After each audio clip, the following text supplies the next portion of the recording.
ഈ പ്രകൃതിയും ജനങ്ങളും സാക്ഷിയായി നമുക്ക് തുടങ്ങാം. മധുരമായൊരു ചരിത്ര നിമിഷം.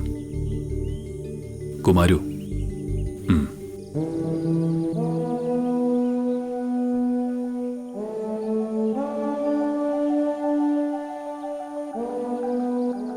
സ്വാമിയുടെ തിരുമുമ്പിൽ സ്വാമി പ്രതിഷ്ഠിച്ച ക്ഷേത്രവും മാന്യരും സാക്ഷിയായി വിനയത്തോടെ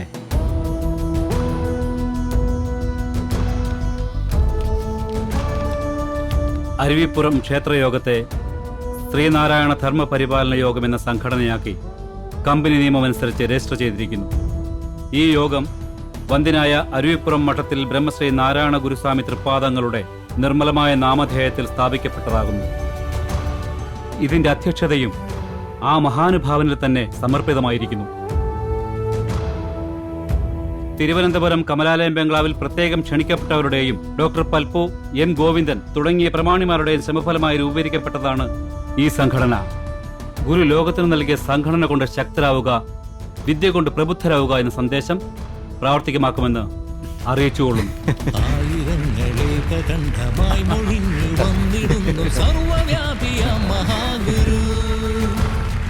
ആശയങ്ങളാഴികൾക്ക് തുല്യമായി പറഞ്ഞു തന്ന ജ്ഞാനദായകൻ മഹാഗുരു.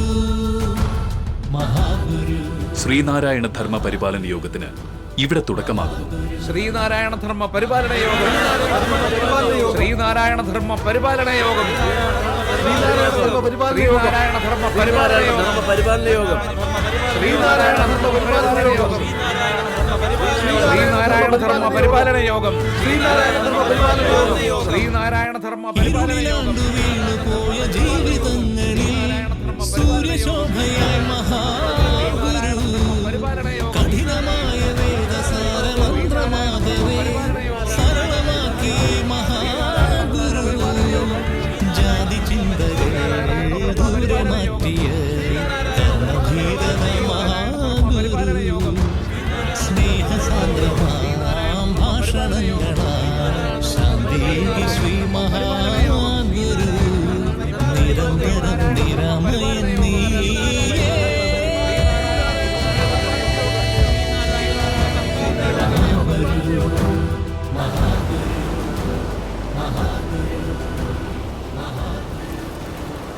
എന്താ കുമാരൻ യാത്ര ചെയ്ത് ക്ഷീണിച്ചോ?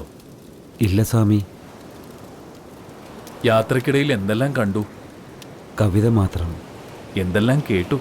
കവിത മാത്രം. മനസ്സെവിടെയെല്ലാം മേഞ്ഞു നടന്നു? കവിതയിൽ മാത്രം. നന്നായി, അതാണ് വേണ്ടത്. നാം ഒന്ന് നോക്കട്ടെ. കോലത്തുകര കുടികൊണ്ടരുളും ബാലപ്പിറ ചൂടിയ ഭാരതിയെ. ഉത്തരാർത്ഥം കിട്ടിയോ കുമാരന്? ഗുരുമുഖത്തു നിന്ന് തന്നെ കിട്ടി. നിങ്ങൾക്ക് മനസ്സിലായോ ഇതിനർത്ഥം? കോലത്തുകര കുടികൊണ്ടരുളും ചെറിയ ചന്ദ്രക്കല ചൂടിയ ശിവപെരുമാളെ എന്നാണ്. ആട്ടെ, ബാക്കി കൂടി കേൾക്കട്ടെ. കാലൻ കനി ഉറ്റുകുറിച്ചു വിടുന്നോരോലപ്പടി എന്നെ അയക്കരുതേ.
എന്താണ് വെറ്റിലയിൽ?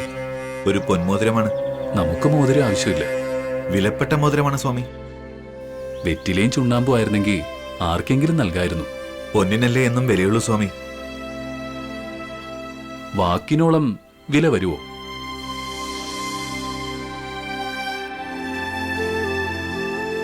വെയിലിന്റെ തിളക്കം കണ്ടില്ലേ? പൊന്നിനേക്കാൾ തിളക്കവും മാറ്റും. നാം 2 ചുവട് നടന്നിട്ട് വരാം.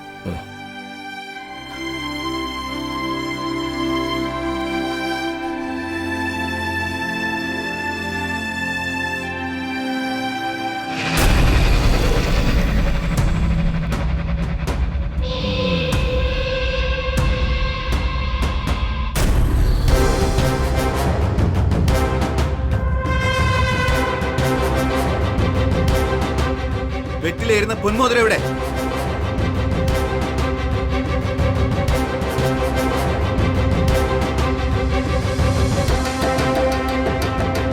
സ്വാമി അങ്ങോട്ട് തിരിഞ്ഞപ്പോഴേക്കും കൈക്കലാക്കിയല്ലേ? ഞാനല്ലേ എടുത്തത്, ഞാൻ എടുത്തില്ല. ആഹാ, എടുത്തില്ലേ? നീ അല്ലാതെ ആരെടുക്കാൻ? സ്വാമിയാണ്, ഞാൻ എടുത്തില്ലേ. ഞാൻ എടുത്തിട്ടില്ല. സ്വാമിയാണ് സത്യം, ഞാൻ അല്ല. സത്യം പറ, അല്ലെങ്കിൽ തല്ലു വാങ്ങും. എന്റെ സ്വാമിയാണ് സത്യം, ഞാൻ എടുത്തില്ല. നീ തന്നെ എടുത്തില്ല. സത്യമായിട്ട് ഞാൻ എടുത്തിട്ടില്ല. ഇവൻ തന്നെ, ഇവൻ തന്നെ. എന്താ അവിടെ?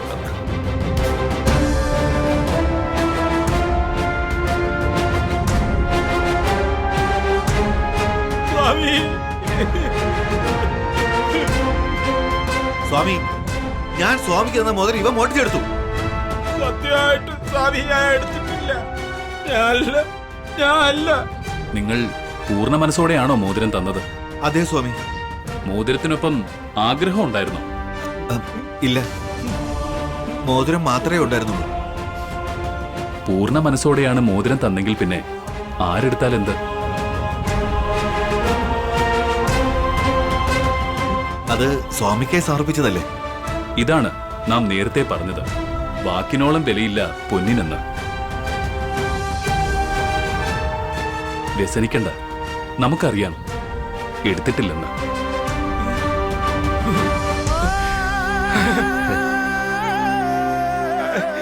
അത് മതി സ്വാമി, അത് മതി.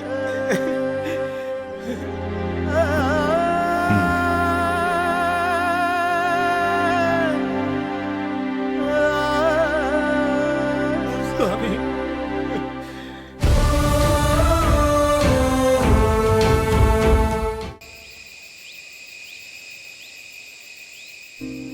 സ്വാമി കടാക്ഷിക്കണം, അനുഗ്രഹിക്കണം. എന്തോ മനക്ലേശം ഉണ്ടല്ലോ. ഉണ്ട് സ്വാമി, കുറെ കാലായി വല്ലാതെ അലട്ടുന്നു. എന്താണ് പ്രശ്നം? വീട് നിറയെ പെമ്മക്കളാണ് സ്വാമി. സന്താനങ്ങളല്ലേ സൗഭാഗ്യം. 8 പെമ്മക്കളാണ് സ്വാമി. എല്ലാരും പൊര നിറഞ്ഞു നിൽക്കുന്നു. സാരമില്ല, എല്ലാം യഥാസമയം നടക്കും. ഉം. വരും തലമുറയിലും കുടുംബത്തിൽ പെൺമക്കൾ അധികം ഇരിക്കേണ്ടി വരില്ല.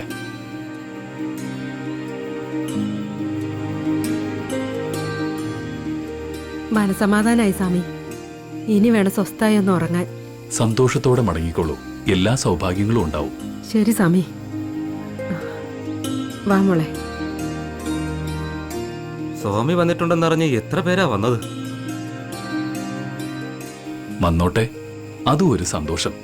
നമ്മെ കാണുമ്പോൾ അല്പ ആശ്വാസവും ശാന്തിയും കിട്ടുന്നെങ്കിൽ നല്ലതല്ലേ? ആ, അതാ അയ്യങ്കാളി. അയ്യങ്കാളി വരുന്നു. അയ്യങ്കാളി. അയ്യങ്കാളി.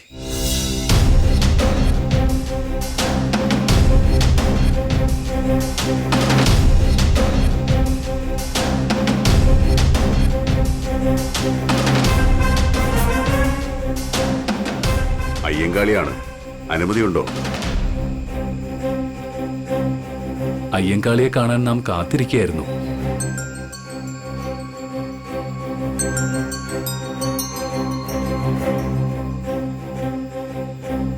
ഇവിടെ നിന്നോളാം, നിൽപ്പാണ് ഇഷ്ടം.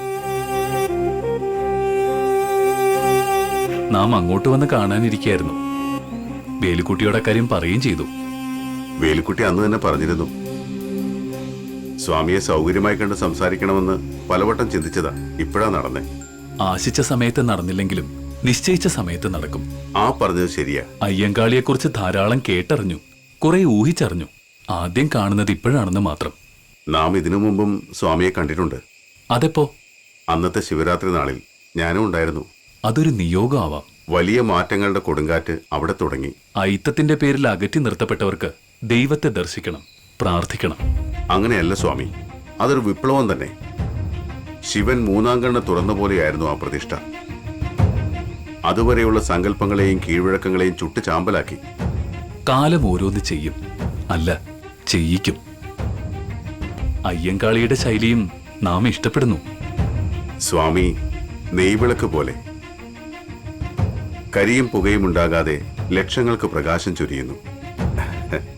നമ്മുടേത് നാടൻ രീതിയാണ്. യുദ്ധത്തിൽ ചതുരംഗ സേനയുണ്ടാവും. അയിത്തത്തിനും അനാചാരത്തിനുമെതിരെയുള്ള യുദ്ധത്തിൽ അയ്യങ്കാളി നെറ്റിപ്പട്ടം കെട്ടിയ ഗജവീരനാണ്. വഴി നടക്കാനുള്ള സ്വാതന്ത്ര്യം, പഠിക്കാനുള്ള സ്വാതന്ത്ര്യം ഒക്കെ നടക്കണം. അതിനുള്ള പോരാട്ടം തുടരുകയാണ് സ്വാമി. അയ്യങ്കാളിയുടെ പോരാട്ടങ്ങൾ വിജയിക്കും. സാക്ഷാൽ കാളിയുടെ അനുഗ്രഹവും കരുത്തും അയ്യങ്കാളിക്കൊപ്പം ഉണ്ടാവും. സാധുജന പരിപാലന സംഘം ഒപ്പമുണ്ട്. കൊടുങ്കാറ്റിനും കാട്ടുതീക്കും കഴിയാത്തതുപോലും സംഘടനയിലൂടെ നേടാനാകും. നാടൻ സമരശൈലിയാണെങ്കിലും സ്വാമിയുടെ അനുഗ്രഹവും പിന്തുണയും എപ്പോഴും ഉണ്ടാവണം. ഒരേ ലക്ഷ്യത്തിലേക്ക് ഒരേ പർവ്വതത്തിന്റെ രണ്ട് ദിശയിലൂടെ ആരോഹണം നടത്തുകയാണ് നാമും അയ്യങ്കാളിയും. അത് കാലം തിരിച്ചറിയും. നാളെ മണക്കാട്ടൊരു യോഗം വിളിച്ചിട്ടുണ്ട്. അതിന്റെ ഒരുക്കങ്ങൾ നടത്തണം. സ്വാമികൾ പങ്കെടുക്കണമെന്ന് പറയാനാ വന്നത്. ഒന്ന് വരണം. അയ്യങ്കാളിക്കൊപ്പം നാമും സദാ ഉണ്ടെന്ന് കരുതിക്കൊള്ളൂ.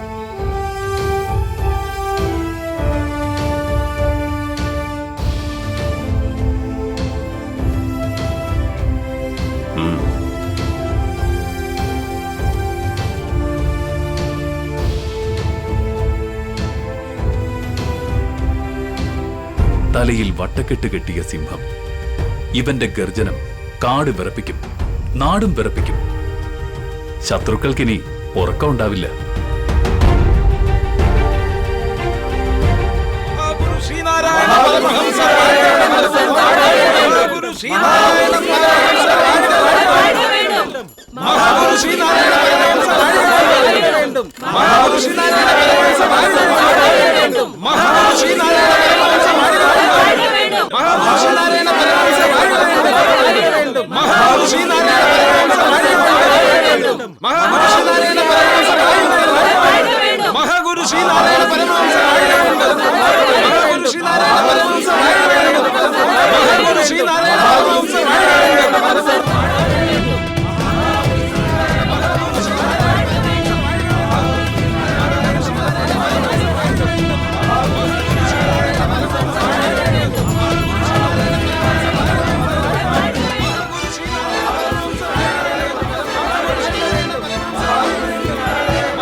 കൊല്ലിനും കൊലയ്ക്കും അധികാരമുള്ളവർ അവർണരുടെ അവകാശങ്ങൾ അപഹരിച്ചിരിക്കുന്നു. ഇനിയും കയ്യും കെട്ടി നോക്കി നിന്നാൽ പുഴുക്കളെപ്പോലെ ഇവിടെ ചത്തൊടുങ്ങേണ്ടി വരും. എന്തു വേണമെന്ന് മൂത്തപിള്ള കൽപ്പിച്ചാ മതി. നമ്മളോട് കൂറും മതിപ്പുമുള്ളതുകൊണ്ടാണ് ബഹുമാന്യ ദേഹമായ ശ്രീനാരായണ ഗുരു ഇവിടെ വന്നത്. അദ്ദേഹത്തിന്റെ വാക്കുകൾ എമ്പാടും വലിയ മാറ്റങ്ങൾ വിതയ്ക്കുന്നു. അരുവിപ്പുറത്ത് അദ്ദേഹം ശിവപ്രതിഷ്ഠ നടത്തി. പാവങ്ങൾക്ക് അതൊരു സഹായമായി. എന്നിട്ടും അത് അംഗീകരിക്കാത്ത കൂട്ടരുടെ കുശുമ്പ് കണ്ടില്ലേ? സമനിരപ്പില്ലാത്ത ഭൂമിയിൽ കൃഷി ചെയ്താൽ വിളവ് കുറയും. കൂട്ടുകൃഷിയാണ് വേണ്ടത്. തട്ടുതട്ടായി തിരിച്ചവരെയെല്ലാം ഒന്നിപ്പിക്കണം. മൂത്ത പിള്ളയ്ക്കൊപ്പം എല്ലാരും ഉണ്ട്. ഒന്ന് ഉറക്കെ കൽപ്പിച്ചാ മതി. ഇരുട്ടകറ്റാൻ ഈശ്വരൻ നമുക്കൊരു തേജോഗോളം തന്നിരിക്കുകയാണ്. നമുക്കൊരുമയോടെ നാടെങ്ങും ആ വെളിച്ചം പരത്തണം. ഒഴിയും വേല, അയിത്തം, തലക്കരം, മുലക്കരം, ഇനിയും ഇതൊന്നും ചുമന്ന് നടക്കാൻ വയ്യ. പൊട്ടിച്ചെറിയണം ഈ കെട്ടുപാടുകൾ. ഉഴവുമാടുകളല്ല അവർണരെന്ന് അവര് മനസ്സിലാക്കണം. ശുചീന്ദ്രം ക്ഷേത്രത്തിലെ തേരോട്ടം നിങ്ങൾ കണ്ടിട്ടുണ്ടല്ലോ. ക്ഷേത്രത്തിന് ചുറ്റുമാണ് രഥം വലിക്കുന്നത്. ആ കയറി തൊടാൻ പോലും പാവങ്ങളെ അനുവദിച്ചിരുന്നില്ല. വൈകുണ്ഠസ്വാമി തിരുവടികൾ എന്ന പേര് കേട്ടിട്ടുണ്ടോ? അതേ വൈകുണ്ഠസ്വാമിയാണ് അവർണരെ സംഘടിപ്പിച്ച് തേരിലെ കയർ പിടിച്ച് ജാതി നിയമം ലംഘിച്ചത്. വൈകുണ്ഠസ്വാമികൾ തേരോട്ടത്തിലൂടെ ബ്രാഹ്മണാധിപത്യത്തെ വെല്ലുവിളിച്ചു. ഇതാ നമുക്കൊപ്പമുള്ള ശ്രീനാരായണ ഗുരുസ്വാമി ശിവപ്രതിഷ്ഠ നടത്തി അവരെ വെല്ലുവിളിച്ചു. സവർണർക്ക് കിട്ടിയ കരണത്തടിയായിരുന്നു അത്. മഹാഗുരു ശ്രീനാരായണ പരമഹംസർ വാഴ്ക. മഹാഗുരു ശ്രീനാരായണ പരമഹംസർ വാഴ്ക. മഹാഗുരു ശ്രീനാരായണ പരമഹംസർ വാഴ്ക. ഇനി നിങ്ങൾ കാത്തിരുന്ന ഗുരുസ്വാമിയുടെ ഭാഷണം കേൾക്കാം. ഗുരുമൊഴികൾ മനഃപ്പാഠമാക്കണം.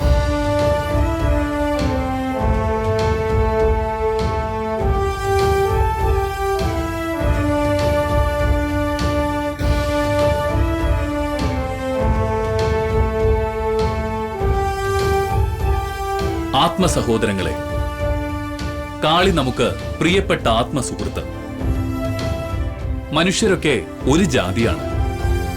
അവരുടെ ഇടയിൽ സ്ഥിതിഭേദം ഉണ്ടാകാം, പക്ഷെ ജാതിഭേദമില്ല.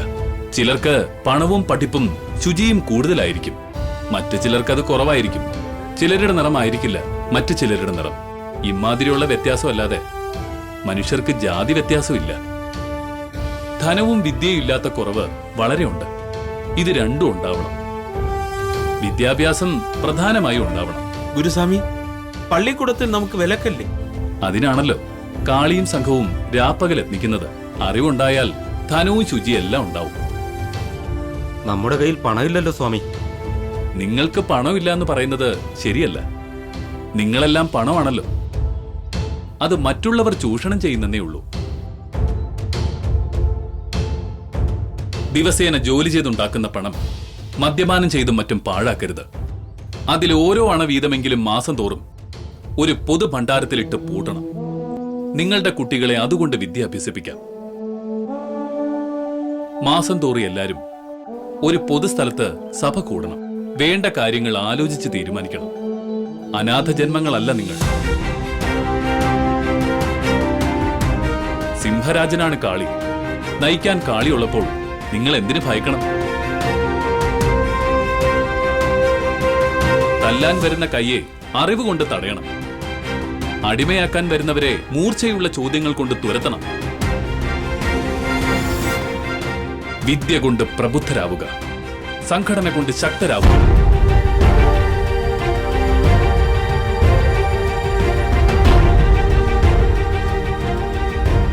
വിദ്യ കൊണ്ട് പ്രബുദ്ധരാവുക, സംഘടന കൊണ്ട് ശക്തരാവുക. വിദ്യ കൊണ്ട് പ്രബുദ്ധരാവുക, സംഘടന കൊണ്ട് ശക്തരാവുക. വിദ്യ കൊണ്ട് പ്രബുദ്ധരാവുക, സംഘടന കൊണ്ട് ശക്തരാവുക. വിദ്യ കൊണ്ട് പ്രബുദ്ധരാവുക, സംഘടന കൊണ്ട് ശക്തരാവുക. വിദ്യ കൊണ്ട് പ്രബുദ്ധരാവുക, സംഘടന കൊണ്ട് ശക്തരാവുക.